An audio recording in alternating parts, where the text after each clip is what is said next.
Hey, what that was? So you want to play the intro again? You can.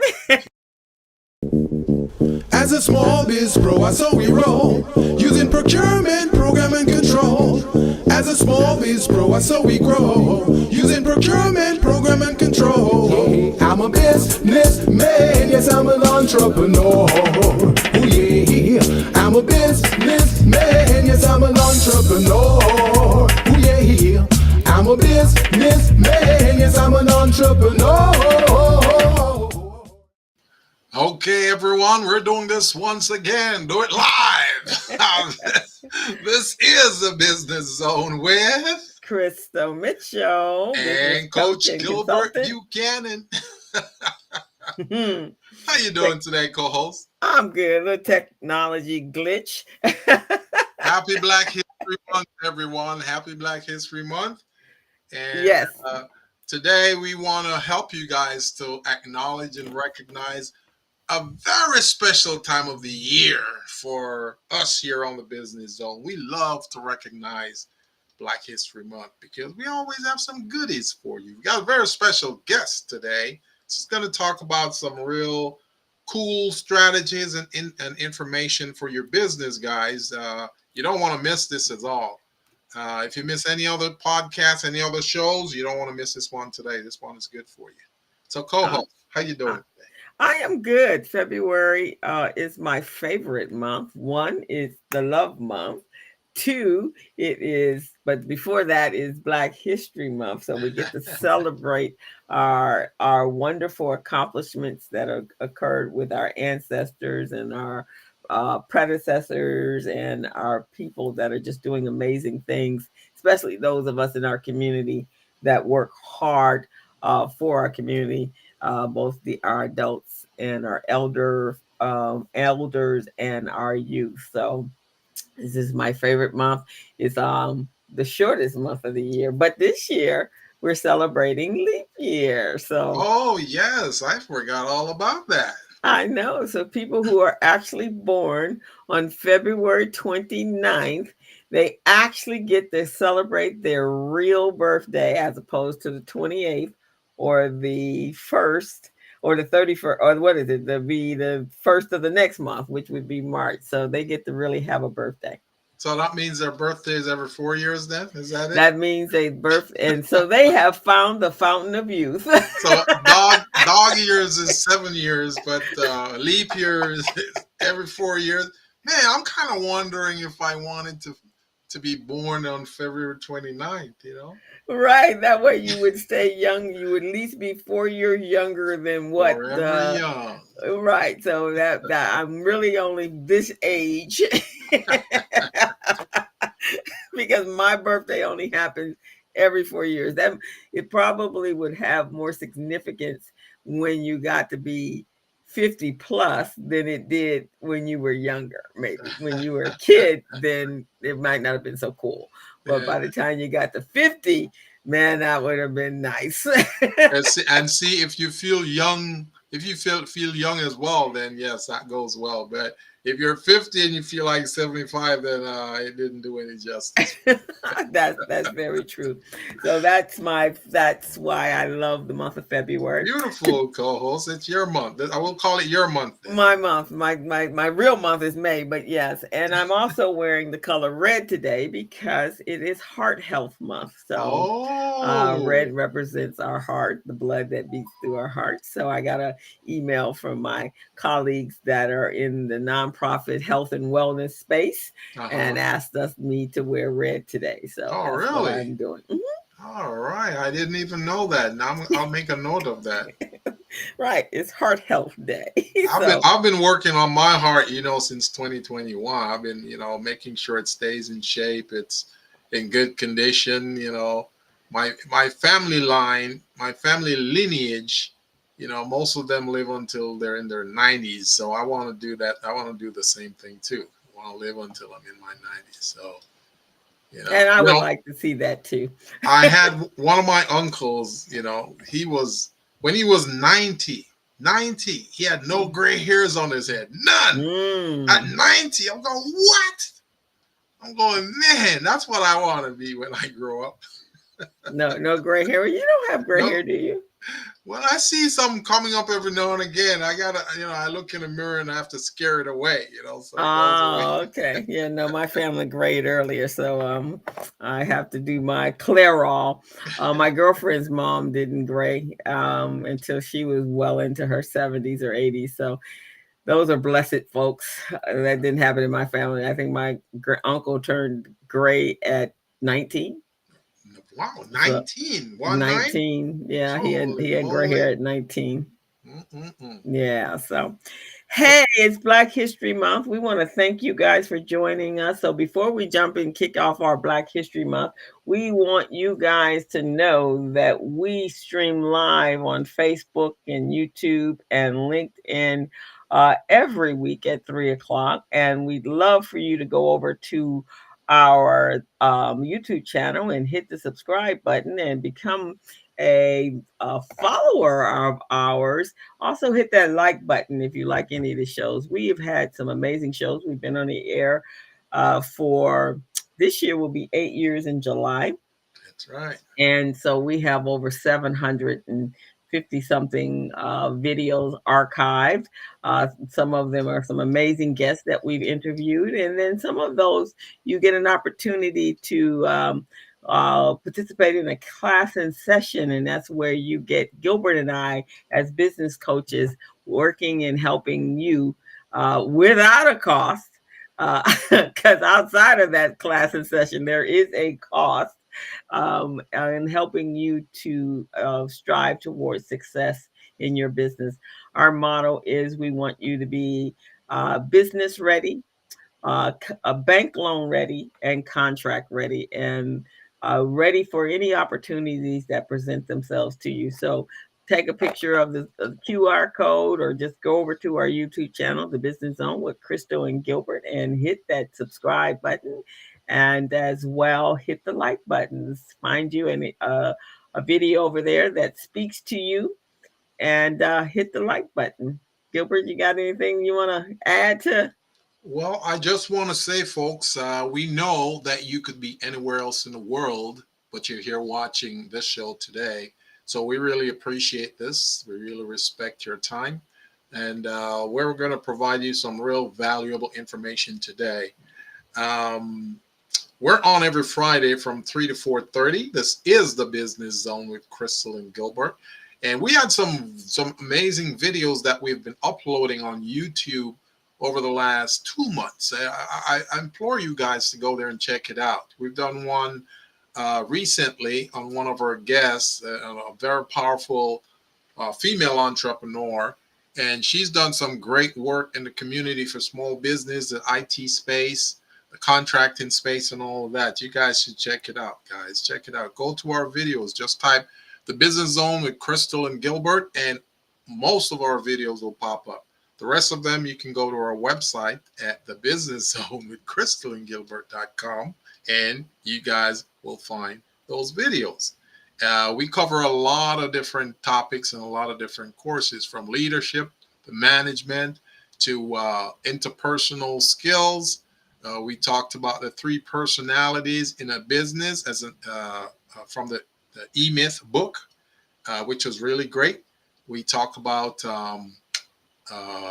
exit strategy, transitional strategy, all of those types of things, guys. So whatever you need, we talk about contract readiness, how to become certified to get government contracts. We cover the whole gamut here on the Business Zone. So this is information you guys usually don't get anywhere else, and we're providing that for you because the micro business and the small business, that's our sweet spot. That's our target demographic. So we want to make sure you guys get your piece off the pie. So that's pretty much what I got to say, co-host. Okay, all righty. So let's jump on over to our little quick topic about Black History Month. And for whatever reason, we're only broadcasting live on Recycling Black Dollars and on our YouTube channel. So I'll fix that in a minute. But anyway, this month, for this particular week, every week we will have a different a message. But today we're going to talk about all black towns of Oklahoma. These, in some cases, were safe havens for our Black Wall freed Street. slavemen. Well, actually, it was the freed slaves. Oklahoma actually opened up their doors, and they actually started reaching out to a number of the southern states to let them know this was a place for them. So I just, well, we all know about Black Wall Street and Greenwood. Everybody's heard about that over the years, that they whatever Black history or whatever history lessons you've taken. But there are actually some others. So one of them was Boley, Oklahoma. Is one of the largest and most prominent of all the historical Black towns of Oklahoma. Boley was allocated to Abigail. She was the daughter of a Muskogee Creek freedman and James Barrett, and was named after J.B. Boley, a white man who believed Black people could govern themselves. And the town was founded in 1903 and incorporated in 1905. Smart man. Smart man, huh? Yeah. it By the time Yes, we Oklahoma, can govern ourselves. yes, we can. We were. By Oklahoma's 1907 statehood, Boley had blossomed to a population of 824 people. At its height in 1911, it had a population of over 4,000 people, consisted of 5 grocery stores, 5 hotels, 7 restaurants, 4 cotton gins, and more. Boley had the first Black-owned electric company and one of the first Black-owned banks. The town also supported 2 colleges, Creek Seminole College and Methodist Episcopal College. Today, the population has dwindled to just a little over 1,000, but the town still hosts the nation's oldest African American community-based rodeo, the Boley Rodeo and Barbecue Festival on Memorial Day weekend. The downtown business district is listed in the National Register of Historical Places and has been designated a National Historic Landmark by the National Park Associations in 1975. So if you guys are looking for places to go this summer, you might want to try that out for Memorial Day weekend. So there are many more, and we're gonna talk about another one next week because we're gonna bring our guests on. But I just thought everyone should know that there was more than just Greenwood. That wasn't the only Black Wall Street in Oklahoma. That's good information, co-host. I did not know about that, and now that I know, on my way past Oklahoma, I'll just stop by and check out Boley. Okay. I learned about Boley. I'm reading a book right now called Black AF, the unwhitewashed version of Black history by Yeah. the author Michael Harrod. And that's how I learned about it. It's absolutely amazing. And Michael Harrod also has a podcast called Drape to Maniac, and it's a dramatization of the history, that the amazing history that he's culminated, but also that Drape the Maniac is actually a podcast produced and by Farrell Williams and also John Legend. So Excellent. that's Excellent. our moment in Black history today That on the was a Business good Zone. moment in Black history. I All like it. righty. So I with like it. that, you like it? I like it. Okay, I thought a little bit different. I don't like to do the same old things we do every year for Black Yeah. history. I like us to learn new stuff, and it's Yeah. important that we understand who and where we came from, because we some powerful people. That's right. Got a So lot with of history. with a lot of history. So, Mhm. guys, on the Business Zone, we like to bring people to you that are just exemplary in their area of expertise. Business coaches, I think, should be the fiber or the fabric of all businesses and small business owners, especially. We have today Mr. Micah Logan. He's the CEO and COO of Logan Companies. He is the he provides business consulting and services firm dedicated to the prosperity and advancement of small businesses under his brand Common Sense. He presents three core services: small business education, business coaching, and the fractional executive services. He hosts the Common Sense show. He's also a podcaster, a podcast that offers practical insights and guidance for business owners. And he writes for Forbes, a contributor on entrepreneurship topics. His mission is to inspire entrepreneurs to build businesses that are scalable, income producing, and generational wealth building. And so, with that, we're going to bring him on. And that man, he just fits right on in with what our mission is. That's good. Love it. Love it. Love it. Welcome, Micah. We're so happy to have you. Tell us about yourself. Gilbert, Crystal, thank you for having me. I appreciate it. And excellent stories for sure. To lead us into Black History Month. So I've been an entrepreneur for over 2 decades. And unlike Gilbert, I do have gray hair. You can see at the bottom of my chin.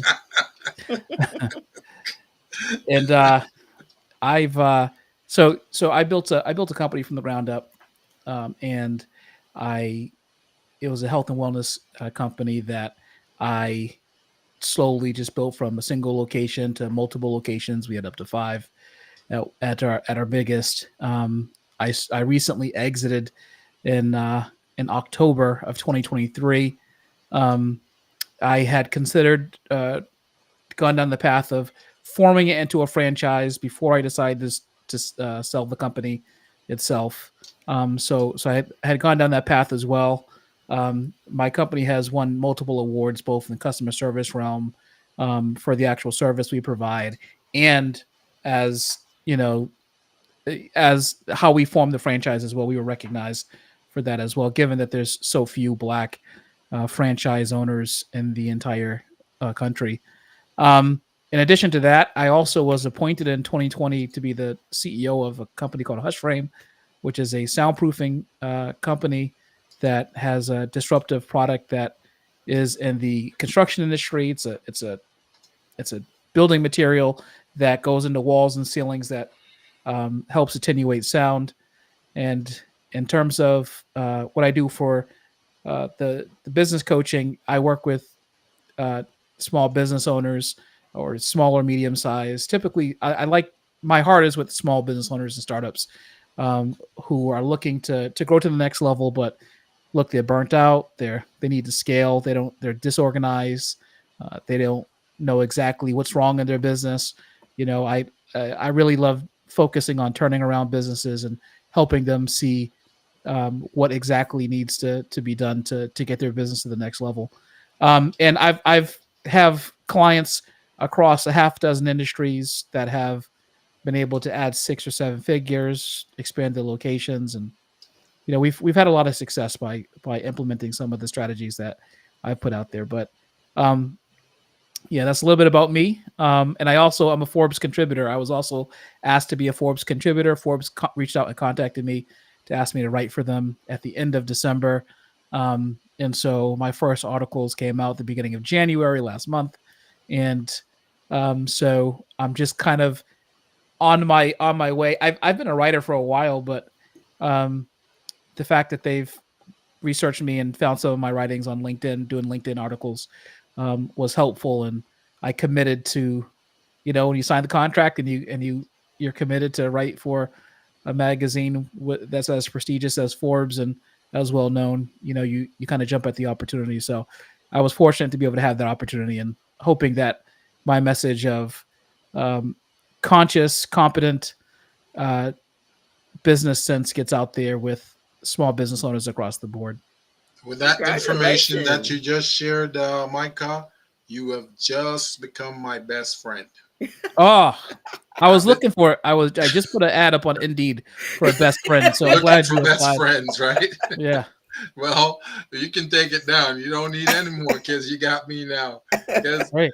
I was looking for someone who writes for Forbes because of our platform we have. We have a platform which Crystal will probably play later on today. We have a video. It's called Small Biz Pro. It's a platform that helps small businesses to become more organized. They get to store all their documents in one place. They can register with the Secretary of State. They can find contract opportunities in there. There are grants in there. So yeah, we've been looking for you. So now that you showed up, we don't need to search anymore. And you also mentioned that soundproofing product, man. I want to know more about that because I would love to have that where I live right now. I would like to have some soundproofing in my walls. So we need to talk about that. Gilbert is just filling his bag with all kinds of goodies at the All moment. kinds of goodies, man. I know. Happy Black History Month, right? Right. So, Micah, first of all, health. You went from the health and wellness, right? So you're a Yep. serial entrepreneur. That just seems the case, right? Yeah, cereal. Yes, I mean, I do love business, but I'm very particular over what ventures I focus on. Okay. What was your what was your pathway into being an entrepreneur, into creating that very first business that you started? Yeah, it all started in a clothing store in downtown Boston, where I'm from. I was in there. I filled out a little lead box in a clothing store that was just on the counter that was like, "Do you like helping people?" And I was like, "Yeah." And it was like, "Do you like working out?" And I was like, "Yeah." And it was like, "Well, just put your name in this random box that's nondescript." And I was like, "Okay." And I did, and I got contacted by this guy to come and go to a seminar where they were going to talk about this career called personal training. I had never heard of personal training before, ever, at the time in my life. Oh, I just worked out. Um, so I went, and there was a man by the name of Jack Barnathon who was leading this conference, and he was just talking about his experience in the health and fitness industry. And I thought it was just fascinating. He had worked with Arnold Schwarzenegger.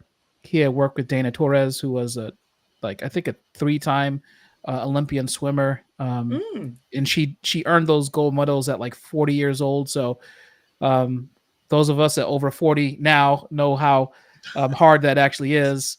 Um, and I thought it was just a fascinating way to earn money. And so I went into it, and I made $12,000 my first year. Wow. And a lot of people were like, "Well, that's no money at all." And to that, I would say, "You're right." And but I was excited because I enjoyed what I did, and I was able to do it every day. Well, somewhat every day, because I was still building my business. So I work for a gym, and I did that for a few months, and then eventually I had a bright idea of, why don't I, test out the waters and take on clients on the side, and I did. And it just, from there, my story began to grow and develop. That's Okay. great, man. I'm So the very, health and very proud wellness of you. really came from your being in that space, the physical fitness coach. So how did you get over to business? So it's funny because in 2005 I opened my first studio, um, and I if I'm not sure if you know Thomas Sowell, the black economist, but one of the things he says, and I mention this in almost every podcast because it's always relevant to everything. He says it takes an immense amount of knowledge to understand the extent of one's ignorance. And so when I was first starting out, I I thought I was gonna be good at business. I was smart, I was driven, and I was focused, and my business still failed. So the question is, how is it that a smart, driven, focused person can still fail? And that's where that quote kind of comes in. I didn't Mm. understand what I didn't know. And the thing about that question is that it's actually 3 levels deep, right? So the first level is you trying to you recognizing that you don't know what you're doing, right? And I didn't know what I was doing when it came to marketing. I didn't know what I was doing when it came to how to build a business, the structure of business, and all this other stuff. Did you recognize that though? I didn't recognize it then. I do now. Um, but at the time, I didn't know. So what was worse is that I didn't even know what question to ask to understand more. right? So Mm. that's like the third level deep, right? Yeah. Which is, there's one thing to be ignorant, but it's another thing to be ignorant and not know how to get out of the ignorance because you don't know better. And so after my studio shut down about a year and a half later, I ended up going to various conferences. I spent thousands of dollars, traveled thousands of miles, and I went through a bunch of business coaches. I went to conferences, I went to seminars, and I spent a lot of money learning from people who were at the top of business in various industries. And so what I did was, as I was sitting there in the business conference, I would always find a way, and I was actually proud of this record. I would always find a way to actually find the keynote speaker and ask them one question. And what I would do is I would just say to myself, I need to ask the best question that I can intellectually think about when I'm talking to them, because I don't want to waste their time, and I don't want to waste I don't want to waste the knowledge. So during at some point during every single conference I went to, I wrote down the the best question intellectually I could think of to ask, and I did, and I did it every time. And so, going through these seminars, I would go back to my hotel room, and while everybody was out doing the socials and the networking and all the other stuff, I would go back to the hotel room and I would just write business strategy, for business Mm. philosophy. I would put together business operational plans. I would start to write business operations manuals. I had books and books of those.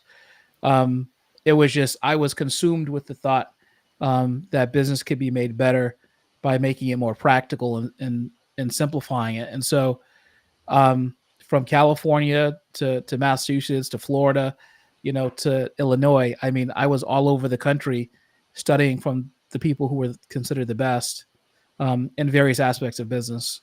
You Um, speak in my language, brother. yeah, so just applying that knowledge over the years to my business started to change, and I started making good decisions. So, the thing about being successful in business, in my opinion, is is not that you're not going to make mistakes, right? But it's trying to string together those little wins as much as possible back to back, because that's what creates success. And ultimately, that's what happened. As I was able to string together successes, and but I also had big failures, of course, and that's okay, because I remember sitting in a conference. One business coach, I sat in the back of the room, and I remember this. His last, it was the keynote speaker on a Friday afternoon. I was at the McCormick Center in Chicago, Illinois. His last speech, he said, "At the end of your life, what are you going to be known for? Mm. What are people going to say about you?" Mhm. And then he said, "You know, if you're going to go into business and you're going to fail, why not just fail spectacularly? You do the best that you can, you put all your effort into it, and if you're going to fail anyway, why fail so close to the center? Why not go so far out to the edges and fail in a big way if you're going to fail?" And so it kind of resonated with me, and so I just, from that point forward, I kind of pushed myself. And then I just realized over time that I had business aptitude. I had the ability to um, I can consume a lot of impersonal information really fast. I learn very quickly. Um, I have a high intellect, so it was very easy for me to understand business strategy. And over time, I can just absorb everything that's kind of come my way, and it's culminated into my ability to grow my business, help others grow theirs, and to be able to coach and be on this side of the table. So when you first started your business and you were experiencing some of those challenges, did you have an MBA at the time? No, no MBA Oh, okay. at all. There was no business. Look, I'm from the inner city, right? Yeah. Uh, there's not many MBAs in the inner city where I lived, where I grew up. There was no business coaches. Hmm. I come from an entrepreneurial family. My mom was in real estate my whole life. But it was, that's all grinding, hustle, the ability to navigate, and you observe those things, of course. But there See, was no there was no structured education. see, the reason I ask you that is, my background is in organizational development. Mhm. And, I've dealt with many MBAs as well. Many of them are professors. And it so happened that a lot of those professors, they read about the theories and principles of entrepreneurship in books, but they never really owned a business, so they never really get to apply what's really out there in the real world and in the trenches. So many of us who are entrepreneurs, we've gone through that. We've lived the cycles. We've lived it. So we understand. But when some of them really get a taste of real entrepreneurship, even though Mhm. they have their MBAs, they stumble. So that's why I asked you that question to see if, because you associated yourself with a lot of uh, impressionable and great people. So I was wondering if some of those were some of those who were professors who taught entrepreneurship, but they never actually owned a business. So yeah, Yeah, I certainly had interactions with people who've had their MBAs, yeah, and I was certainly introduced to a lot of business theories. But I was in the theoretical and the practicum at the same time. So yeah. I was both understanding what the theory was and also applying those theoretical principles to practical actions and testing them in a lab like setting, which was my business. So I was able to essentially build a case study behind those theories based off of what I did. And it's so wow, you kind of actually that's the description of Gilbert and I. My journey is probably more like your journey. I'm a third generation entrepreneur, so I kind of knew that's where I wanted to go. So I absorbed everything that I could possibly absorb when I did work in corporate America, and then applied it to my business when I actually launched my business. When I talk to when I'm coaching my clients, I find as well they don't know what they don't know, right? And we make an assumption. I think the world makes or the business communities make an assumption that they do know. Mhm. And when you really get into the depths of it and you're having conversation, and they're like they're clueless. Yeah, yeah, it's true. Yeah. It's true, and so the other thing too is I used to get ideas from people who were in different businesses, different industries. As an example, I ran a health and fitness business, and one of my good friends has a real estate fund that he's now built to several hundred. They probably have $1 billion under management at the Hmm. moment. But he was building, I think, his first or second fund, a couple $100 million, and he's an MIT MBA. And I was just asking him, I was like, so what do you do for your your investors who are investing in your fund? How do you get them what do you do to like essentially um, show them the results of your work? And he was telling me about how they put together their investor um, portfolio, their assessments for them, the tests that show how well the investment is doing, and like their reporting. And so I took the theory of that and I applied it to my fitness company, right? And I started doing these assessments to that would take place every 4 weeks in my company to show them without hiding the ball, like showing people what they were doing to improve from one 4 week period to the other 4 week period. And people loved it, right? So it's like when you can take ideas, if you can take ideas and apply them specifically to what you're doing, if you have that ability, take advantage of it. Take advantage of it because that low hanging fruit is actually really helpful. Mm. Mm-mm-mm. So how did you get involved with the soundproofing product? Because I'm really interested in that.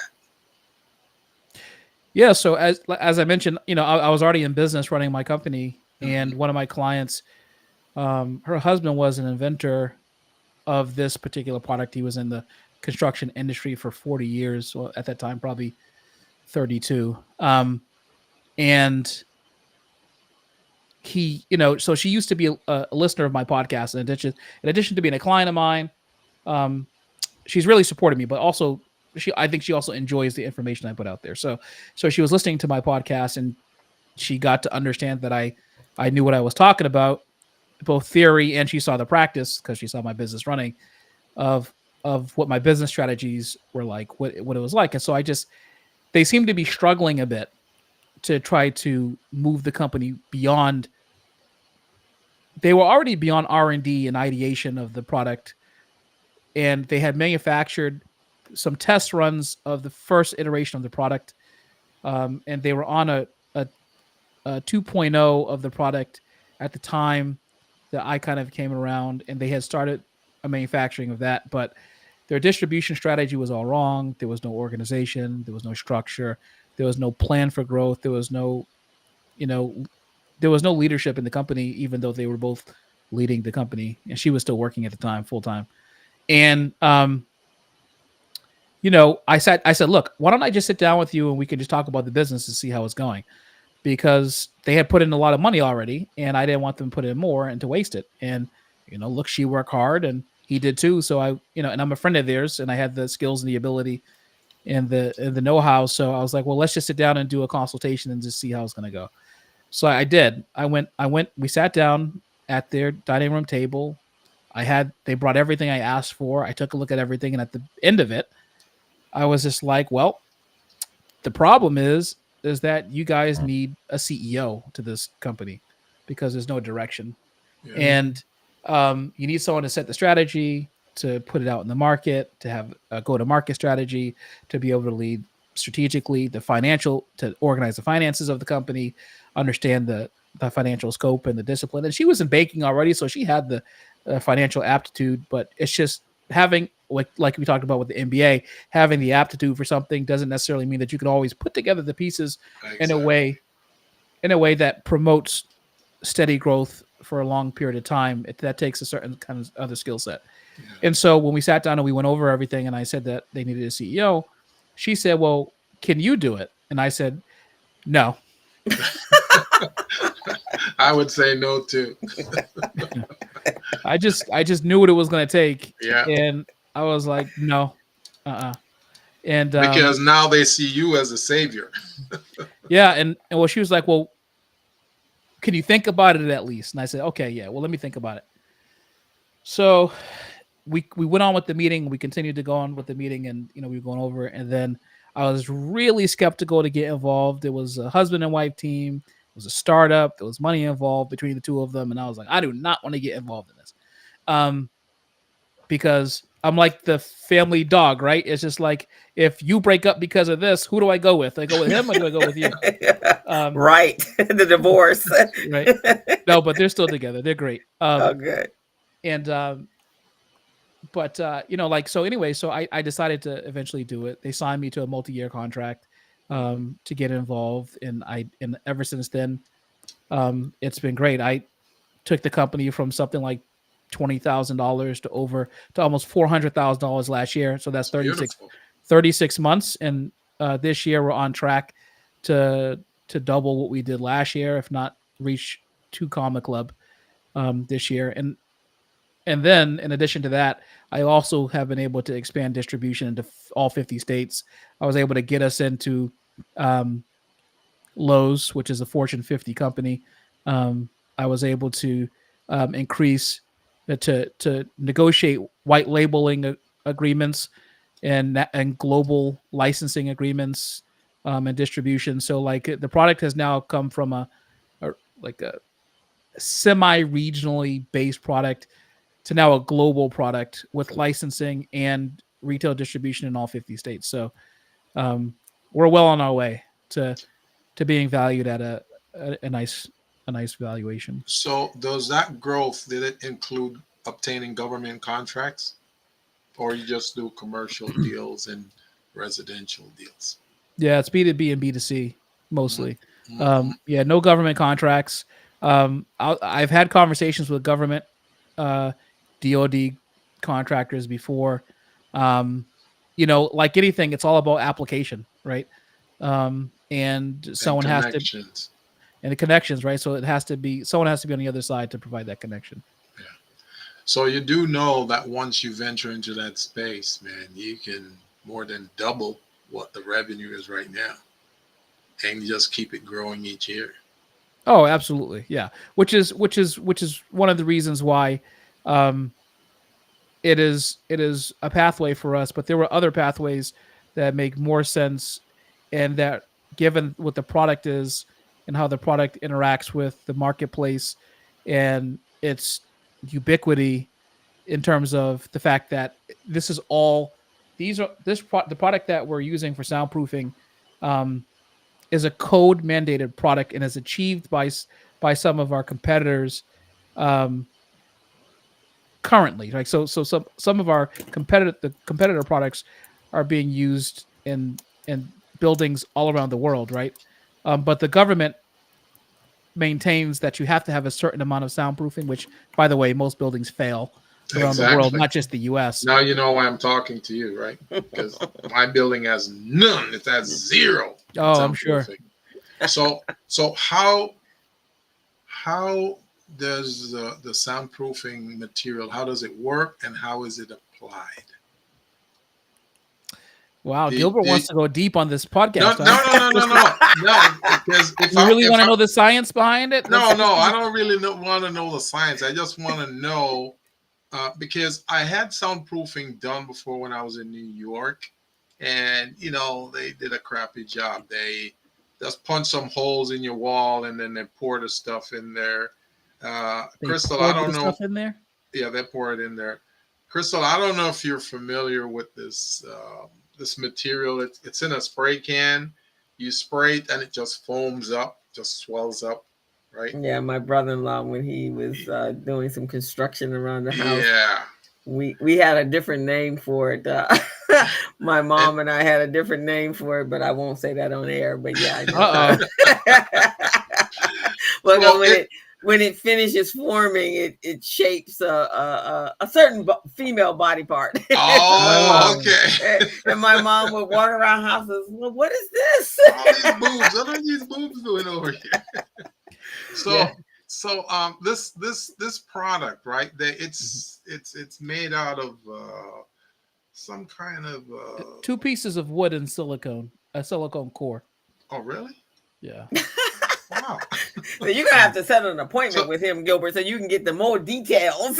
Yeah, yeah. Crystal's like, this is not the time, Gilbert, to be going into So all this science. I understand that. I was thinking of something else. I was thinking that you pour it in because usually they pour it in the wall. They punch some holes, pour it, and it flows down and then it settles. And in some cases, it will swell up. And when it swells up, then it kind of shuts out the air in the wall so that the soundproofing occurs. So I was thinking that's what yours is, but you're saying it's a product that you just put in. Right now they've got that material at Home Depot and Lowe's. It's a pink material. What do they call it? It's a pink fluffy thing, and you just roll it. You unroll it and you put it in the wall. You don't want it touching you because it's very The itchy. fiberglass, the Insulation. Fiberglass, right? Mm-hmm, It's got fiberglass in it. Yeah. But So what you're talking about is not that, right? I'll explain very quickly because Crystal's like, she's done with this topic. So so very quickly. Sound is just vibration. Yeah. That's all it is. Right. There are two kinds of sound. There's Mhm. airborne sound Mhm. and there's structural sound. Yeah. Airborne sound, like guitar playing, singing, stuff that goes out into the air. Structural sound or impact insulation sound class sound is when something in a solid object hits another solid object and creates a vibration that way. So whether you're using airborne sound or structural borne sound where something hits something else, it creates vibrations. Here's the problem. Unless there's something to interrupt the vibrational energy from traveling from one side of a unit, like let's say you have an apartment building, to the other side, unless there's something to interrupt that, you're not going to get true soundproofing. So when your brother-in-law sprayed foam insulation and it hardened up, all he did was create a bridge from one side to the other, and I bet you the soundproofing got worse, not better. Yeah. Okay, right. I see what you're saying. So the vibration was probably intensified He because turned it your forms a house into a drum instead of soundproofing. Right, exactly. So Oh, what our product does is what's called decoupling, which is the most efficient way to soundproof. Decoupling, instead of two surfaces being touched that's it. together, Yeah, it separates the surfaces so that that vibrational energy can't travel from one side and get to the other side. that's And cool. so um, the product that we offer, what it does is it attaches to the side of a stud or to the bottom of the joist bay, and it overhangs just a little bit. Hmm. And then the core of the product is pure silicone. So there's never two solid pieces of anything touching each other because the core is silicone based. Oh, So okay. so as the vibration is trying to travel, so let's say there's a kid upstairs beating the pots and pans, or Hmm. Gilbert's yelling at his wife to come back over here. Um, as the sound is vibration is traveling Hmm. and trying to get to the other side, Yeah. it gets bogged down in the silicone core like quicksand, Hmm. turned to a small measure of heat, and it dissipates. That's how it works. Mm, Oh, okay. So it never Cool. actually gets to the other side, right. Ah, or So cool. or you're if it does, it does very minimally. so you're saying this is at Home Depot and it's at Lowe's right now? I'm saying it's at Lowe's. It's at Lowe's. Yeah, So if I go there and I will see it there, right? it's at Lowe's, Is Gilbert. I that just told Lowe's, you that. Gilbert? So I'm gonna change the subject for a minute. So, Michael, you indicated in when you sent me your information for the show that a BOP method that Yes. was kind of listed. What can you explain that what that is and how you came about and what businesses can benefit from it?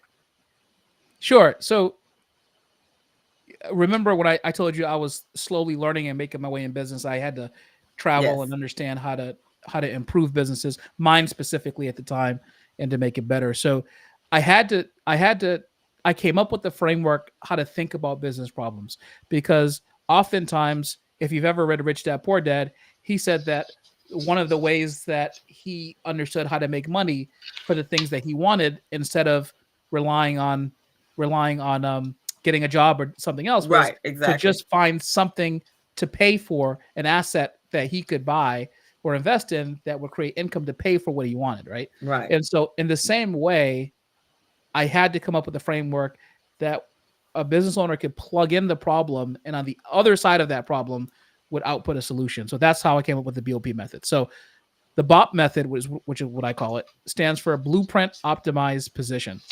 And Okay. basically, it's a framework that takes a business owner through how to think about problem solving and how to get to the other side of whatever the challenge actually is. So the blueprint part of the BOP method is a series of essentially understanding what the key elements of the problem are, um, understanding how to lay it out and structure the problem, um, understand that every problem or most problems have a solution, right? But you have to Hmm. be able to take that problem and be able to first understand the pieces of what that problem actually is. That's the blueprinting phase of the bot method. Um, the optimization part of the bot method is once you understand what the problem is, because you've broken those pieces apart and you actually functionally understand what the problem is, then you can take the pieces of that problem that are the most challenging for your business. Let's say it's a bottleneck and you're a company that is a retail company. You're trying to figure out why people are no longer shopping on your Shopify store. You're trying to figure out why people aren't walking through the door of your retail brick and mortar business, right? Once you understand what the problem actually is, you can then take that. Once you identify the problem and lay it out, you can then take that problem and optimize a solution by going through other parts of my framework, which take you through how to solve for that problem. So that's optimizing the problem. And then the way I'm different than a lot of business coaches is that I am very big on implementation. I don't like to waste time. So implementation is the biggest aspect of what I do. So the P part of BOP is position. So after you've kind of optimized the best solution for you, or what you think is the best solution, you immediately put it into play, into practice, so that you can test the solution to see if it actually works. And if it doesn't work, then you can go back to optimize it, optimize a different solution, or just tweak it, and then position it again. Um, in a way that actually brings success. And of course, there's a longer way to develop that BOP system, and it's what I use to coach my clients. Um, because typically what the problem people think the problem is not really what the problem is Hmm. almost all the time. Yeah, I quite agree, and it's so interesting. Just like what you do, you help them dissect it, but they start off with, "This is my problem," and they're looking at it very linear, right? They're not looking at all of the other ways that you can come back around to address that problem. So they keep hitting that same wall time and time again. I get that a lot when I'm coaching clients. Like, well, have you thought about, okay, let's break it down. Why did it even start? Can you go back? And my area of expertise is financial, so I always go to the numbers. And Mm-hmm. let's look at the let's look at the historical numbers from this year to this year to this year to this year, and what was different. Yeah. And then when we get into that detail, Gilbert, your methodology, because we all have the same, I think, the same issues when we're dealing with Mhm. customers. What's your methodology? Because that mine is through the finances, through the numbers. But Right. I like that system. I like Well, I the like to use a SWOT approach, first, because with a SWOT approach, it's part of my assessment. The tool I was telling you about, Micah, Mm-hmm. Small Biz Pro, it has an assessment tool in there. So it asks a series of questions. It's a questionnaire, and then the answers that the small business give will give me paint a picture to me and let me know where they're weak, where they're strong. So the areas that are weak, then we put a plan together and try to help them to strengthen those areas. So it's somewhat like a SWOT analysis, but a little different. It's a little Mm-hmm. different. And then on top of that, we have a platform called KYP, Knowing Your Personnel. So when we assess people, we look at their strength, their approaches, how they solve problems, how they lead, how they manage people, that type of thing.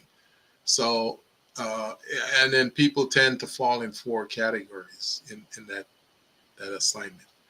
So based on that, like you, for example, if I'm dealing with you or working with you or teaming with you, you know, we'll use that assessment with you just to see how you go about operating. If you're a manager, how you manage, how you lead. And then based on that, then I know how to relate to you and how you and what your expectations are and how you're going to go about dealing with the people that you lead and how you're going to get results. So that's how we do what we do. And it's been very effective, very, very effective. So is your bot kind of an assessment tool as well? No, that's a framework for thought development. Okay. My assessment, I give literally what's called a stress test. So Oh. to businesses and business owners that are coming in, and the stress test is to produce stress. How much do you actually really know about your business? So my goal is to reintroduce a business owner to their business from the framework of, if all things were running 100% systematically, productively, and process wise, you should know all of the stuff that I'm about to ask you about your business. Really, the goal of it is to really stress a business owner out so that they can face the facts that they don't know anything or not nearly as much about their business as they need to know in order to operate it. Because it all goes back to the premise of my knowledge base, the Thomas Sowell quote about the fact that it takes an immense amount of knowledge to understand the extent of your ignorance. You have to face your ignorance first before you can understand where you can build. And so um, I take some probably would say an esoteric approach, but I think of it more of analytics. And I combine a little bit of both of what you're saying. And then Mm-hmm. I also add the brand element to it as well, because people don't really understand branding. And a lot of marketing people don't understand branding as well. And the message is wrong. Um, I take a Clayton Christensen approach, the job that needs to be done framework approach to how I look at branding. I think that's one of the more effective ways to look at customer acquisition and client lifetime value and attrition rates. And so I put all that stuff in a stress test and have a new um, have a new person that's coming in to go through the stress test to see how well they actually understand the business. Although I'm beta testing at the moment, I'm beta testing what I call a growth accelerator assessment tool, Mm-hmm. to score business owners on how ready they are to grow. And I have it free. I have a link for your guest. I'll send it to you that you Oh, can put in the fantastic. description of this podcast if you like. What do you find? I mean, we each have our own sweet spots. What are the areas that when you go back to assess how successful your coaching has been, what are the areas that you see the most difference in with your clients? Implementation. Okay. Um, and like as an example, I can give you a lot of examples. So um, one client I can think of really quickly hadn't seen a new lead in months. He was living off of retention, which is great. The fact that people Mm-hmm. were staying, right? But the issue is that what happens if that he's dealing with family based businesses, if a principal in that business dies, the business goes to the kids. The kids don't want to run the business, and they sell it, and that person no longer wants to use your services. And if that company is 40% of your business, well, there goes your business. Or at least 40% of it, which is hard to recover. Um, you need to fill your pipeline, and so like success in my opinion, how I see business coaching is that you're coaching on the entire business, right? Which means that there's going to be elements of the business that you're always working on. It's going to be a multi global dimensional project to work with this client. It's not just one key issue. But when I started seeing this particular client see his lead and client acquisition go up over the last 6 months, to the tune of something like 2,500%, his revenue has increased 500% over the last 6 months, because he started putting in a lot of the frameworks that we're talking about. I That's how I know that particular aspect is a success. And then it's like, okay, well, what do you have to do next in order to take this success and turn it into a replicable success, something that's scalable as well. Um, and then, like for another business, he was completely disorganized. It's getting him into a CRM. It's structuring his company and his business, and it's helping him. He wants to launch a second location. So I developed a a grand opening launch plan for him, a pre-sale program for him, and he's already 40% sold out to his new location before he opens. Because I have a theory, even with my franchise, open in the black, don't open in the red if you're opening a second location. So that requires a structured plan. And so, like for instance, for that aspect of his business, I consider that a success. Like that's kind of how I measure it. I measure it based on the goal, based on the target that we're trying to reach, specifically with the business owner and how we're getting there. Do What you work with range? Go um, ahead, Chris. do you work with a specific type of business, manufacturing, restaurants, That's or just exactly the question that I was was the going to question ask. you were about to Yeah. ask? I don't. Most of these problems are the same. Let's be honest. I know that. So to me, business specialty is like sports specialties, like sports training for kids. It's uh, the best way to get a kid better at playing soccer or Mm-hmm. basketball or baseball is to have them play basketball if they play soccer, or hockey if they play baseball. Is to play different sports. I Mm-hmm. kind of agree with you with that because I see the same. I watch the Lakers are my team. I watch them play, Mhm. and I see them do some ridiculous things on the court. And I was a former soccer player, right? And there are certain things that you do and learn in soccer that when you're playing the game, you just don't. It's a strength for you. It's not a weakness or a deficiency. And I see many of these guys; they're just weak when it comes to defense in a certain way. So yeah, I agree with you that way because if you have the philosophy of defense or offense in any sport, you know what the strategy should be and how you should go about it. So yeah, I agree with you with that. And, and I think, in business, obviously, it is the same. I mean, it doesn't matter what the title is, what you're selling, what widget you're selling is still a structure, some systems.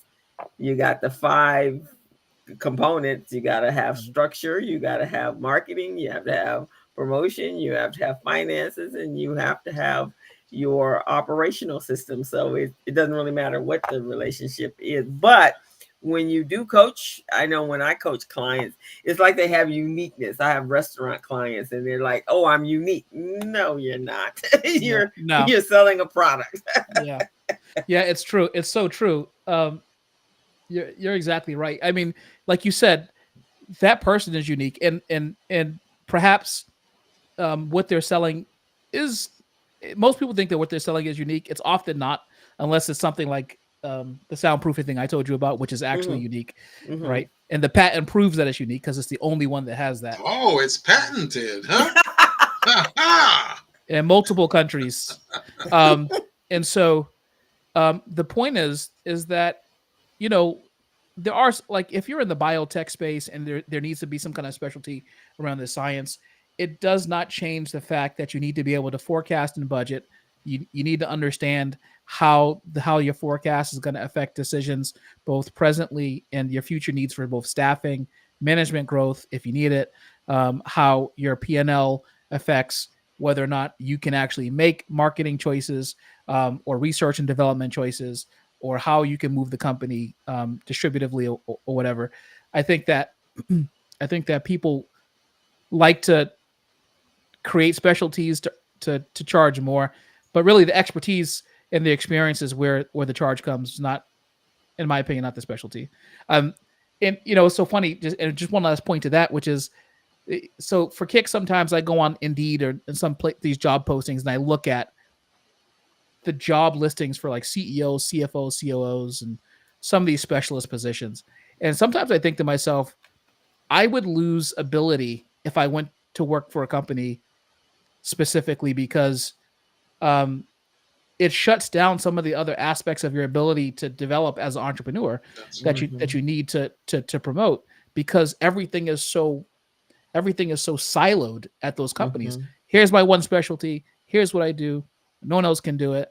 And I just think that it's like walking around with a cast sometimes, for That's people. why sometimes your organization say, "I don't pay you to think. You just do what I tell you." Yeah. Yeah, right. It's Right. true. Where they squish out they suppress the creativity Yeah, in you, which that's the key, one of the key factors about being an entrepreneur, right? Is to be able to see all aspects and to be creative to create a change and move a problem to a solution.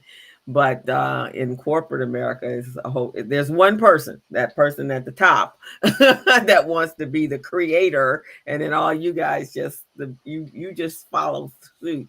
Um, And oftentimes, excuse me, that's why CEOs are treated very much like professional athletes, yeah. and they can mhm, work for 5 or 6 different organizations, Hmm. or CFOs or COOs, is because they work at a level that their creativity is, and their natural ability to understand problem sets that are um, multitudinous, and take those and refine a problem to each problem set, right? And that keeps them sharp, but it mhm, also makes them an asset in the marketplace, which is why they mhm, end up going to work at T-Mobile and then Virgin and then mhm, Facebook. Like they can trade senior executives like that.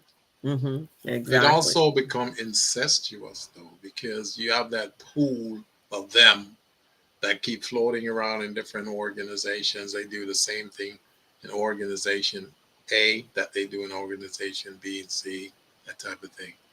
Oh, Um, I completely agree with you. Yeah, it's yeah, and they're not very good. Some of them are really good. Like Elon Musk is really good, but it's because he doesn't lose that natural entrepreneurship tendency that is necessary for an entrepreneur. We're like artists, right? You have to be able to continue to create. And so like Elon Musk, people don't necessarily like him because of they think he's eccentric or whatever the case is, whatever their beef is. But the bottom line is that he preserves his ability as an entrepreneur across all these multiple dimensions. And the results are that he builds billion-dollar businesses, one right after the other, right after the other. Like it's just a testament to his ability to be flexible. And Twitter, or X now, and Tesla are not the same. Like Tesla and SpaceX aren't the same, and Mhm, SpaceX and Neuralink aren't the same, right? Those are all different spaces, Mm-hmm. Getting to our point about being adaptable and changeable to other So, places. so it's good that he can recognize that.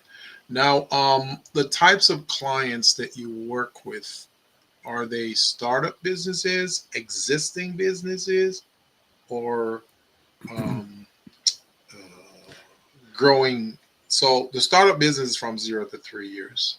The existing would be, anything above 3 years to about 7, Mhm. and then from 7 onward, it's a growth based business. So which one of those types do you work with usually? So my heart is with startups. I love startups, but I tend to work with well-funded startups. So maybe someone that um, maybe they haven't necessarily raised around, but they are at least well capitalized in a sense where they can actually afford the coaching, and that can be proved. I also work with businesses that are in a growth phase. So That's a good point. Good point. yeah, Because many startups, they want to use us as coaches, but they can't no. afford it. No, you get on a consultation and it's just like I can't afford you, and I feel bad. My heart and my brain says two different things almost all the time. I had a consultation with a person that doesn't live in this country, two people who don't live in this country, and both of them, um, I think, have businesses that could succeed with my help. But um, the problem is that when I divert my time like that, unfortunately, You gotta um, get paid. yeah, it is. Don't apologize, Make, dude. make it And personal. and even though you really want to help, because I feel that way sometimes too, even though you really want to help them, because you see the desire and the need that they have, but you cannot, become Santa Claus to these businesses. You have to charge your fee. You have to draw that line in the sand, because otherwise you won't be paid. And if you've got a wife and kids, they're going to be waiting for, food to be put on the table, and you don't have the money to do that because you've been giving away your time.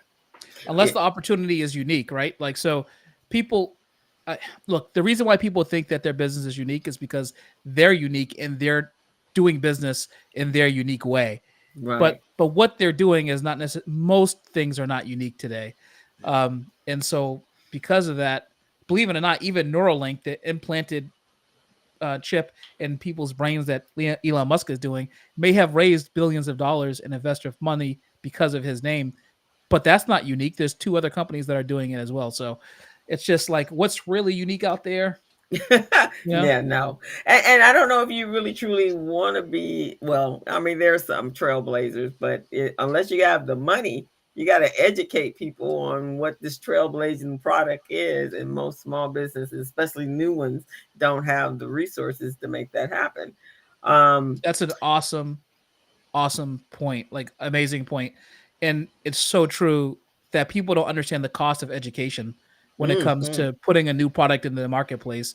Um, there's nothing wrong with taking your unique spin on an existing space.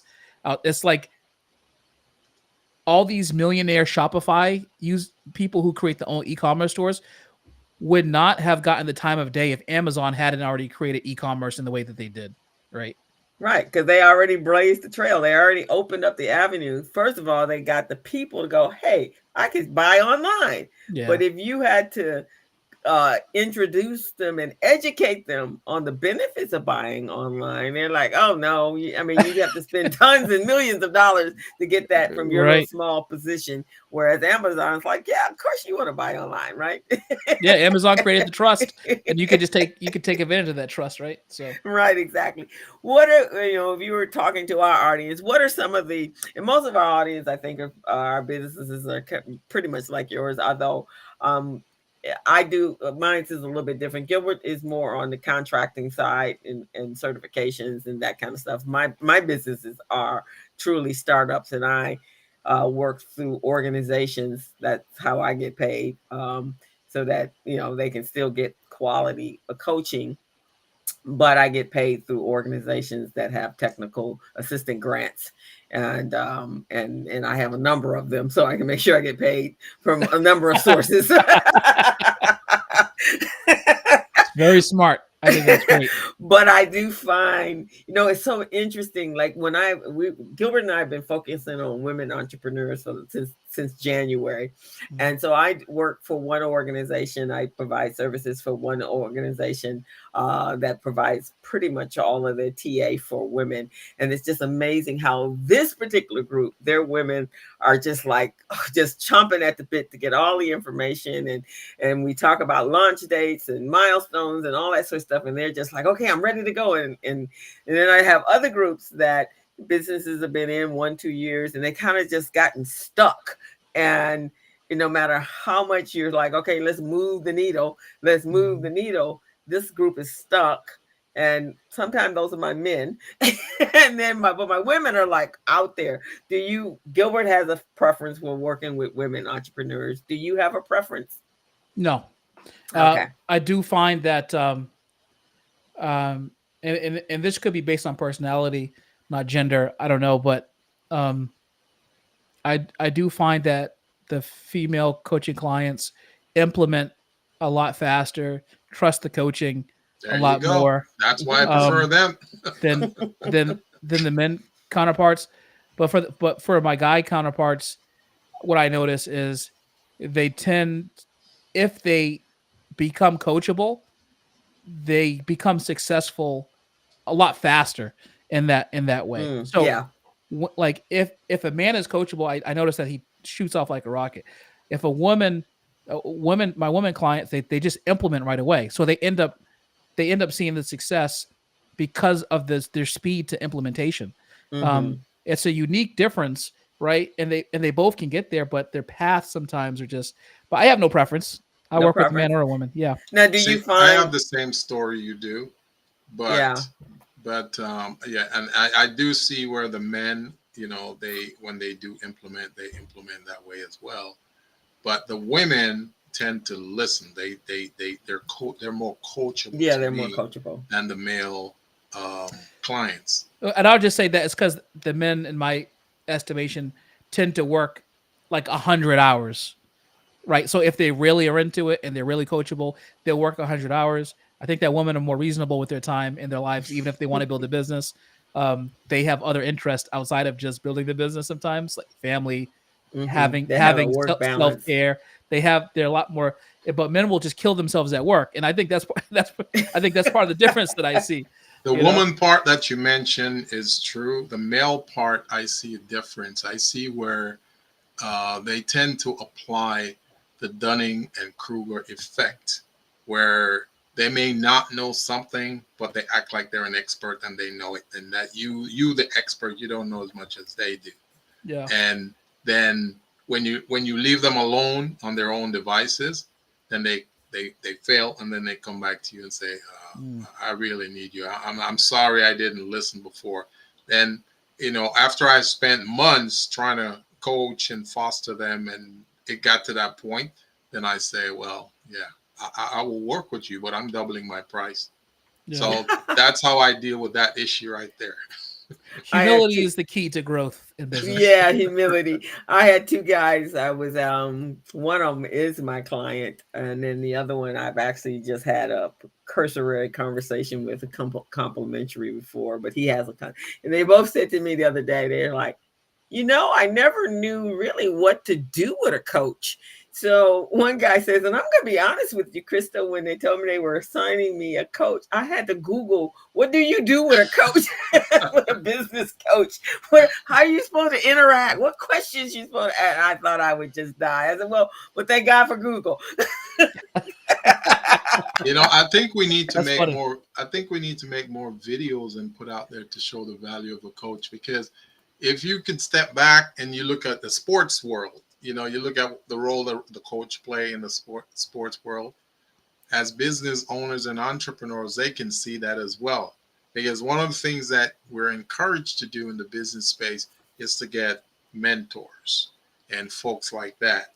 So the coach would be somewhat like a mentor, but he goes deeper in with the client and help them, find solutions, help them to dig into themselves to find energy and inspiration and motivation that they probably don't think they have. So that's where the coach comes in, and then They just guide them along so they can be successful. Yeah, Fernando it's says he said, I agree. Many people don't know the power of a coach. Thank you, Right. Fernando. That's true, Fernando. That is true. yeah, it's true. If you think about it, like I'm from Massachusetts, so obviously I'm a New England Patriots fan. But when you hear the players talk about Coach Belichick when he was here, Yeah. they say that he always put them in the best position to succeed. Right. He's not going to run the ball for you, kick, No. throw, pass, catch, block, or tackle. Right. But he put you in the best position so that succeed, which means that the element of work, Mm-hmm. your side of the work paradigm is implementing the strategy because it's going to be the most effective one. And that's our hope for everyone, right? Who's coaching with us, which is that, okay, we're going to put you in the best position that we know how. And then you take this ball and you run with it because, this is the best path to take. But And you got to challenge. Sometimes you got to challenge the client, and that's what coaches do too. They challenge a player and say, "Listen, I know you've got it in you. You got to find an extra 5 minutes. Give me some strength." You got to do that with the small business owner too. It's true. Business owners, just like athletes, develop bad habits over time. Mm-hmm. Mm-hmm. Like how they hold their bat in baseball, or how their form in basketball, like the Shaq free throw shooting form, right? But business owners, they develop these old dog tactics, right? How they run their business, not doing their paperwork, not filing it properly. Yeah, that's right. It's not having the systems and processes in place. Like to me, it would be an absolute travesty not to set my business up from the very beginning like an income producing asset, not to build towards it becoming an income producing asset instead of having it function like a job. It's I can't imagine why a person would choose to want to work just a job versus have an asset that you can sell. You could, if you think about a business as an asset like an investment property, and you turn it into that, then you have the ability to resell it, to buy more of them, to turn it around and flip them, and and all these things are are available to people who are intuitive, right? Buying businesses, turning them around, flipping them, selling them. It's the same principle. But they don't think, these are their babies, right? They've given birth to this idea. It's mine. Right. What's that one? I can't tell anybody my idea. Are you going to tell somebody my idea? That's the worst. It's like I remember when I used to be a trainer, and I would be in the gym and I'd be working with people. Like sometimes the trainers didn't want to show me that they were doing a specific kind of push-up. And I'm like, you think you invented the push-up? Like, you're gonna steal my push-up. You're gonna steal my push-up methodology. It's a push-up. Anyone who has ever dropped something under the bed and had to go pick it up has done a push-up. But yeah, they get that. And so the whole idea of selling it, my baby, are you kidding? But it's suffering, or maybe you need to add this to it. Oh no, this is my baby. No, your baby need a bath. Come on, your baby need to make some money. Exactly. The carry is on weight. And I had one client. I mean, so ingratiated with his idea.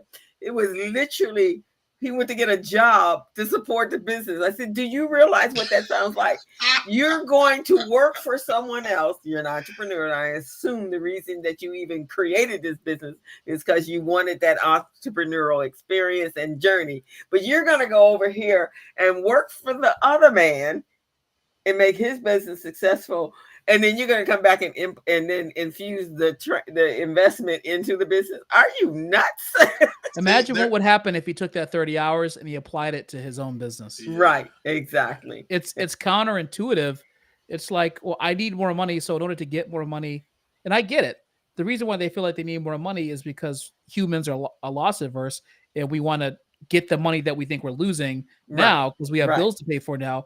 But what would happen if you could get 3, 4, 5, 10 times more money from your existing business, only adding a half an hour more to your monthly schedule as opposed to 30 hours a week? which is 120, right? So it's like it's insane to me. It's like a backwards way of thinking about how to improve your ability to increase money. And when you have a job, you can't create income at your job that Mhm. pays you more money. No. You have to work for yourself in order to 5, 10, 15, or 20x your output. See, that's where the Exactly. business coaches come in because the business coaches get them to start thinking a different way, their mindset. Because we all know, and I tell my clients this all the time, you cannot get rich working for an organization unless you're the CEO making 250,000 or a million a year, right? But other than that, you can't get rich. So the only way you could probably get rich is if you're an entrepreneur going out there, generating sales, obtaining government contracts, because the government has over $500 billion right now. We're talking the federal government. 500 billion in contracting opportunities just sitting out there, not being applied for by small businesses.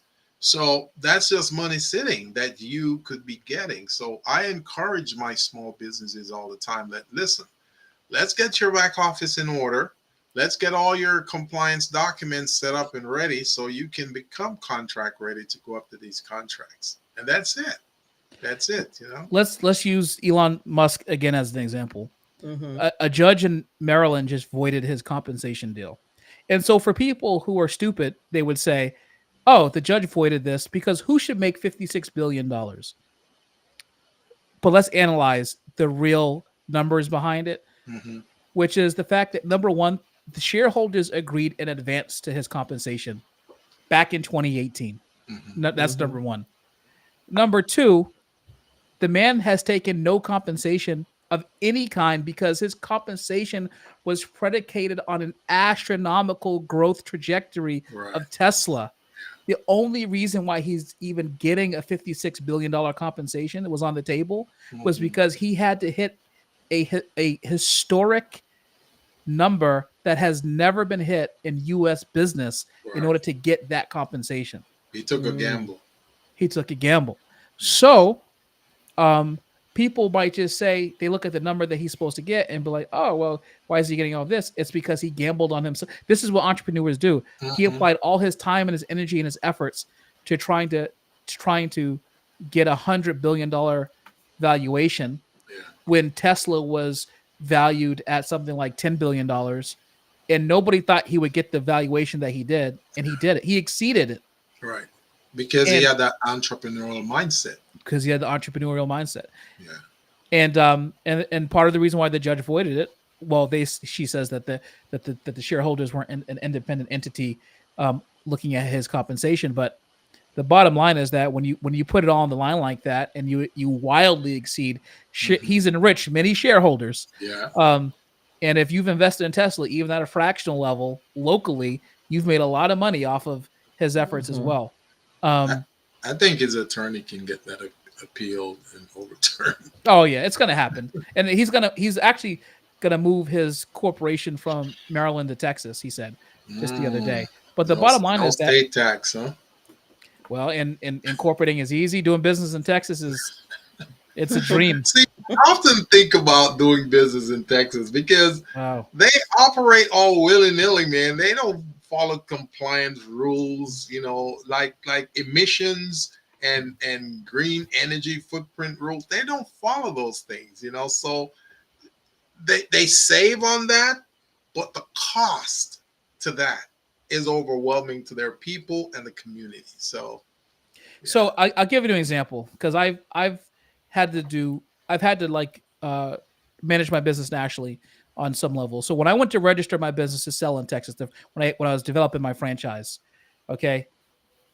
Well, before I registered in Texas, let me tell you about registering in what state did I register in? I went to register my franchise documents in Delaware. was it Michigan or Minnesota? It was one of them. I can't remember. And when I did, I had to pay, and I get it. The bottom line is that franchise sellers over the years, franchise owners have screwed over many people. And I understand it. But I had to hire an auditor to audit my financials for a brand new concept. Where I already had audited local financials for my company looking to grow. The requirement was for me to produce an FDD, which is required to be a franchise anyway, was to provide audited financials, which costs at a minimum, even if you don't have income, at least $5,000 to produce. 5,000. 5,000. I thought it was like 30 grand. No, it's $5,000 when you haven't produced any income from the corporation, because that was a new franchise. Remember, the franchise company itself hadn't produced any income, and it was still $5,000. Right. To say that I didn't produce any income from the franchise business, because there was nothing to audit. do it right. It's $30,000 when you have something to audit, right? But it's $5,000 when you don't. So I had to do all this stuff. Texas was one sheet of paper and $25. Well, that makes sense. That's exactly what I'm talking about, man. That makes sense. Yeah, Micah, I have a client right now from Texas, man. They do not follow rules, okay? They've been doing so many violations, labor compliance violations. They don't pay their workers for 8 months. I mean, come on. My gosh. That's prison stuff, man. Right. And you know how the state of California is when it comes to labor laws. They don't pay. By the way, the only state that I refused to do business in was California. I'm not touching California with a 10-foot pole. I don't like California. Sorry, no offense to you Californians, but I don't like your business governance and regulations there. Yeah, most people don't. I get it. That most people, it is probably the most highly regulated. That's what they say. It's the Republic of California. It is by far the most. Texas business owners hate us because they're going, man, you guys have too many rules and laws out there, and But think about it. When you don't have certain rules and laws to govern things, then things get out of control. And that's why you see many of those explosions at the plants in Texas, because they're not governed. They're not inspecting their operation, their units, and all of that. And I think they just want a minimum, right? Either it's far extreme or it's far extreme. Yeah. What about a happy in the middle? Crystal, I think you're absolutely right. I think that regulation around an ethics or a moral code is important. Mm-hmm. If you're in a manufacturing business and you have gears turning, you have levers, you have like OSHA regulations, I'm fine with that, right? Right. Someone has long hair and they're working in a manufacturing, they can get caught and killed. Mm-hmm. Those things are really important. Those specific regulations. But like California does these regulations a little differently. Like it's not just the standard human ethical regulation in California. It is the perceived ethical regulation in California. And that is the regulation, I think, that overburdens business. The one that Crystal, like AB5. Yeah, that one was just like really because it was in California we had and it actually slid its way in on the year of the pandemic, so everybody was concerned about the fact they weren't working at all and gonna make no money, right? The AB5 came to attack the self-employed 1099 contracting type of individual, right? So on one hand we were celebrating the gig industries. I mean, all of us like, this is great, a gig industry, right? Because it's resources, multiple streams of revenue. So you had your gig industries, the Instacarts, the Ubers, and all that sort of stuff. Mm-hmm. Well, all of a sudden, the state of California, this one senator came up and said, "Hey, we need to make sure that if they lose their job, they get unemployment." What? They are a gig contractor. They should know that it's not about whether or not you just keep working. You figure out how to infuse the cash. But so she came in with the AB5, changed over the 1099 definition of a contractor. And now it's three questions. Are you working in a company that's directing and instructing how you do the work that you do? Mm-hmm. Um, do they set your hours and what have you? And down the third question is it a similar industry? So if you are um a, a therapy office and you hire outside contractors that are in psychology as well, or therapists as well, or whatever, counselors as well, now they have to become employees because it's the same industry. That is crazy. That is, the first two are just simply, they just copied and pasted from the IRS.gov, the Right, IRS requirements for tax reporting requirements. That's what right, those are. exactly. That And that that's last what. and that last third one, like, that's like the perceived morality that I was talking about in California. Right. So wait a minute. I'm a psychologist over here. I have my own clients, but I'm gonna come. I have my own business set up in my business, everything. But I'm gonna come over and may give you a couple of hours because of the expertise that I have for your new business. Oh, you gotta hire me. As Really? an employee. I have clients. I have a client that's in social media management, Mhm. and her restaurants had to hire her. They had to put her on W-2, and she has her own business. She's providing social media management, not Right. on as an employee, but as Yeah. a contractor. So just we do have some crazy laws. So I hopefully can we'll fight see that. I can see those types, being getting out of control and all of that. But there are some basic things that, should be done. Labor laws, people working, getting paid on time.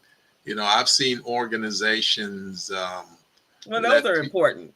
yeah, That's they important. have people work for weeks and months and No. not paid it. Those Yeah. things are Right. criminal. Yeah, that Yeah. was a criminal thing. That's That not goes that slavery. goes back to that ethical human element that I'm talking about. When someone works, you should pay them, right? Right, Almost exactly. almost biblical, right? If you work, you should get paid for the work that you do. Yeah. Yeah, Yeah. Um, but the but like, it's the same thing in Massachusetts, right? Like, Massachusetts and California are very closely aligned. I think that Massachusetts is slightly more conservative, fiscally more conservative, uh-huh. um, than California is.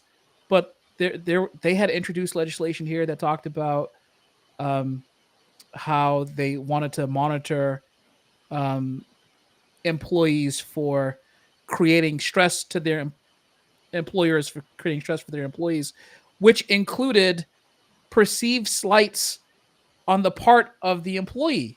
Well, first of all, who defines what a perceived slight is, Right. and how do you regulate that? And then the other thing is, and as an example, they include a person not getting invited to a social event that's happening At the within company. at the company. Oh, what? And so that's stress. That would be stressful. That would be Okay. stress. I Wow. think I think that state takes the cake, man. California is crazy, but I think that state took the With that cake. particular one. That one hasn't passed yet, and hopefully it won't, but we'll Yeah, see. because that's crazy. We're gonna close out, but before we close out, there's a question that if you were going, if someone's venturing into the world of entrepreneurship, what would be some of the important advice that you would give them, or steps that they need to put in place for setting up their systems for success? Well, if you are, so I would just take a step back and say, are you sure you want to be an entrepreneur? That's true. If you are trying to become an entrepreneur because you hate your boss, that's not a good reason. If you're trying to become an entrepreneur because you want to work for yourself, that's also not a good reason to become an entrepreneur. You should become an entrepreneur because you want to create opportunity for people. You want to plug a hole in the marketplace. You have something that you can contribute to the marketplace of ideas, and in commerce, and it's going to make your both people who you do business with better, your community better, and ultimately you can contribute overall to the element. But like, if they were going in and they wanted steps, the first thing I would say is that you have to understand what it is, understand what your brand is and what it is that you're bringing to the marketplace, and why people should do business with you, and why do they hire you to to do business. What problem are you solving with your business that they are bringing you in for? Mm-hmm. Because everything that you do after you understand that point is going to be based off of that. If you can understand the problem that people hire you to solve, then you will understand how to create systems for your business, because it all goes back to serving the overriding purpose of how I deliver the best possible product or service to my customer. Um, it also goes back to understanding how you position yourself in the marketplace, how you talk about your business, how people identify your business, and what competitive advantages you have. But if it all starts with, what problem in my business does my business solve that people hire me for? What is the job that my business is hired to do? And it's Mm. often not what you think it is. As an example, if you think that you're a barber and your job is to cut hair, you're fooling yourself, because barbers are there for every major life event that you can think of. They're counselors. They're Well, they're there for weddings, inventors. they're there for funerals. In fact, when you die, they cut your hair. But even when you're going, that you get your hair cut. Yeah. When you have a big speech, they cut your hair. When you Right. have a new child and you're having a baby shower, you get your hair cut. They're there for everything. So what is the role of a barber? Gilbert, you touched on it. You're a counselor. Yeah. You're there to help support them at the so when they talk about their business, you're there to support people when they need the absolute best at the most crucial time in their life. If you can understand that message, capture that message, and then create systems around that message, then you're going to be doing something very powerful in your industry. And in the black community, man, that's the gossip spot. That's where you go to talk about stuff, That's talk right. about people, talk about everything. And, Yeah, and in the black, everybody's an expert in the barbershop. Yeah, in the barbershop, right? Go to your I think there's a couple podcasts. Didn't Michael Jordan or somebody do a podcast in the barbershop? Because all kinds of I information. think LeBron. I think LeBron. Yeah, I think it's LeBron. But here is the interesting thing is that, so like with men, you guys will follow your barber all over the whole entire planet. Wow.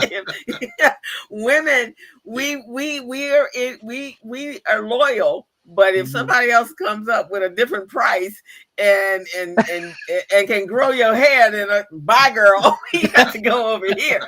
But I just marvel at the fact that you guys, when you're loyal, man. Yeah, we like consistency, and it's the Yeah. same thing not only with the barber but also with a tailor.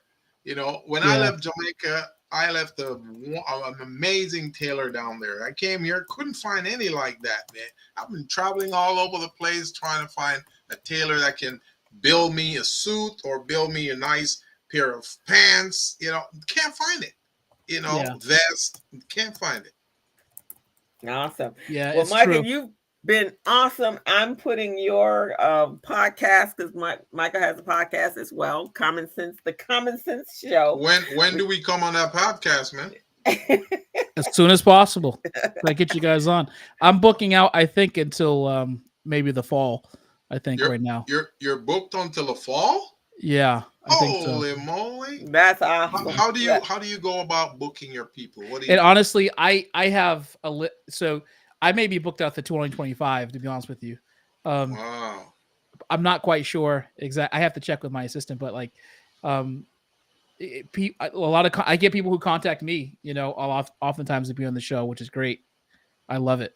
Well, awesome. You're yeah. amazing. I really, I connect with the way you do, with the way you coach. That's pretty much how we do. Thank you so much for being on our show today. Fernando says, "Man, this is some great information," and so he was enjoying it. Fernando runs a Black organization. Thank you so much. Awesome. Enjoy the rest of your day. Thank Happy you. Black History Month. And we look forward to seeing Hey, you. Micah, does Crystal have your number? Because I'm serious, man. I need to reach out to you about. I have his number. She has my information. Yeah, she has all of it. That Forbes writing, because we need to get small business out there so small businesses know it's a platform that's really going to help them. If Yeah. they don't have employees, this platform will really make their lives easier.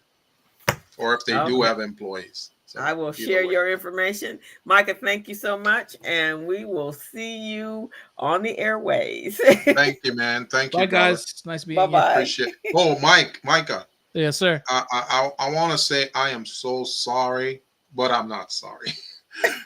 Lakers beat your Celtics yesterday. Oh, yeah, they did. They did. Beat But them, and LeBron didn't even play. LeBron and AD didn't even play. the only difference is that the Celtics will be in the finals and Lakers won't, as we know. Oh, we'll see Oh, about that. We'll see about that. Why don't the Lakers get to 500 and then we can talk about They're at the future. 500 now. They're at 500 now. Probably just at 500 though, right? Yeah, just Oh, see. They got a ways to go, Crystal. all righty. Bye, Okay, man. Micah. Take care, Bye, brother. See guys. you the next time. All Bye right. bye. All right. Take care. Hmm. Well, So, that was a great show, co-host. yes, that was so. Great guest. Great guest. Yeah, guess very, like, we resonate with coaches that really have a passion for helping other businesses. And that's what we want to do. We want to have, as many coaches on here as guests as possible because, we know a lot, but we don't know everything. It was good to Yeah. have, other perspectives too from other coaches, and we can share. Like, for example, he's got that MOP approach, Mm-hmm. uh, The bop. the BOP, I'm sorry, Bop. BOP Uh-huh. approach of the Mm-hmm. blueprint and optimization and positioning.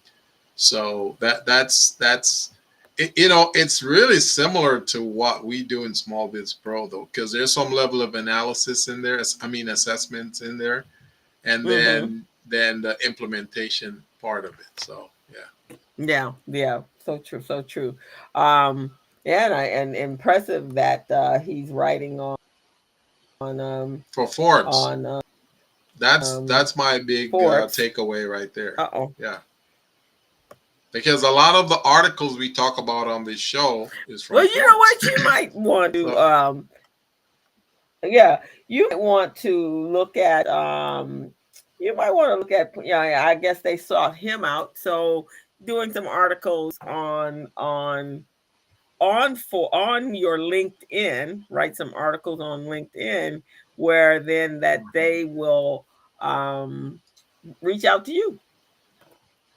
yeah, that's a good point. That's a very good point.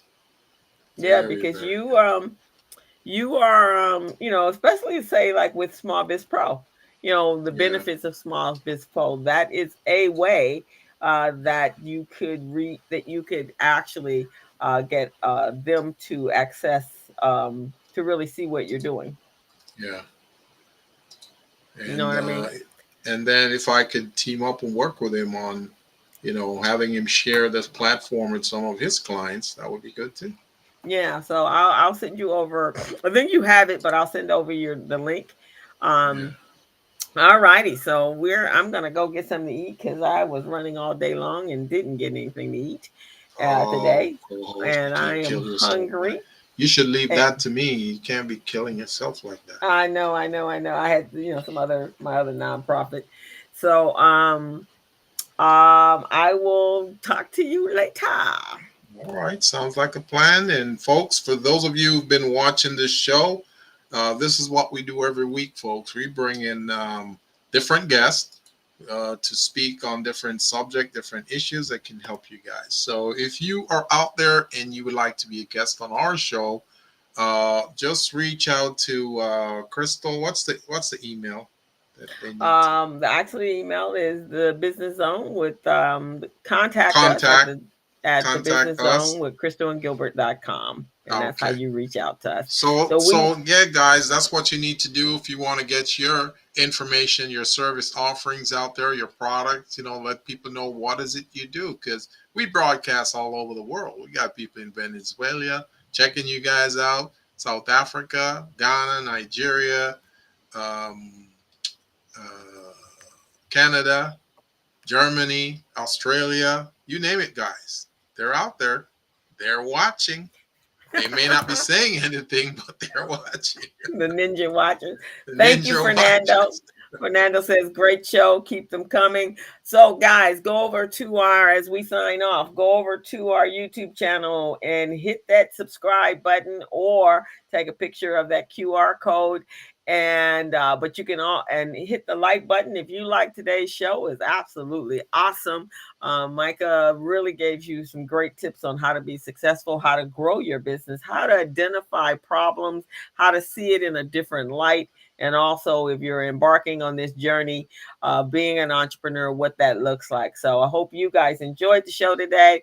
But if you did, go over to our YouTube channel, The Business Zone with Crystal and Gilbert, and hit that subscribe button and hit that like button.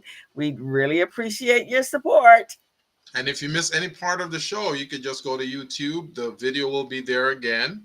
And Yes. If you want, you can just go in the search column, hit The Business Zone with Crystal and Gilbert, and all of our videos will pop up, and you get to choose the ones you want to look at. We cover a variety of topics on this show, so you guys can just binge watch some Business Zone, guys. Yeah, but you got nothing else better to do. It's gonna be raining in California and Los Angeles, so you ain't got nothing else better to do. Go over That's to right. the Business Zone and binge watch.